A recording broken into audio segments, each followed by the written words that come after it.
Returning now to the studio with more on the war crimes charges now being brought up at the ICC at The Hague is legal advisor to the Israeli Movement for Governability and Democracy, or Meshilut, attorney Simcha Rothman. Thank you so much for coming back in. Hi. All right, so my first question to you, the big one, what war crimes have been committed? It's a great question, and actually that was behind what we saw here, the speech from Bolton. From Bolton, yeah, sure. Yeah.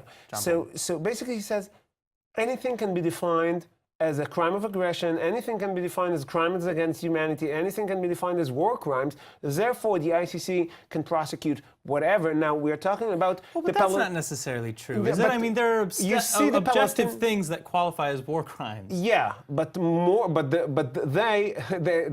ICC, we see the Palestinian Authority filed a complaint in Israel on building permits, building without building permits, demolishing houses built without building permits in Area C, and the Palestinian Authority thinks that it goes to the ICC. So we are talking about very, very broad spectrum, very, very vague interpretation and zero accountability. They can do whatever they want, and they can prosecute whoever they want, and that's why the United States, speaking the way loud and clear as we heard, and that's why Israel is not part of the ICC. It's more of a political, bringing the politics of international relations to the ICC. It's not anything, it had nothing to do with law or crime in the way we know what we talk about. So if this is such a nothing, empty case, what evidence is the PA likely to bring up at The Hague?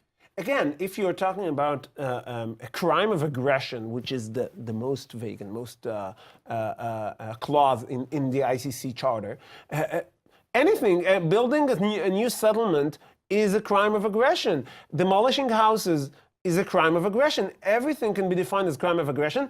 Not terrorism, by the way, because terrorism is not defined something the ICC deals with, it's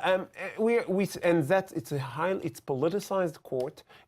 Has nothing to do with law. It has nothing to do with justice, and it has nothing to do with crimes in the way we use in our terms.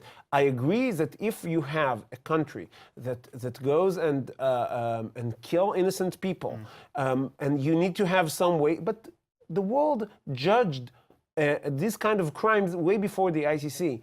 We know it happened in other places with special tribunals in very, very harsh cases. The ICC is a way to put other countries under the international regime by this court and make Israel and the US and other countries not able to defend their own borders, their own policies, and apply normal methods of law enforcement. All right, well, unfortunately, we're going to have to leave it there. Simcha Rothman, thank you very much for coming back in and sharing your thoughts on us. Thank you very much.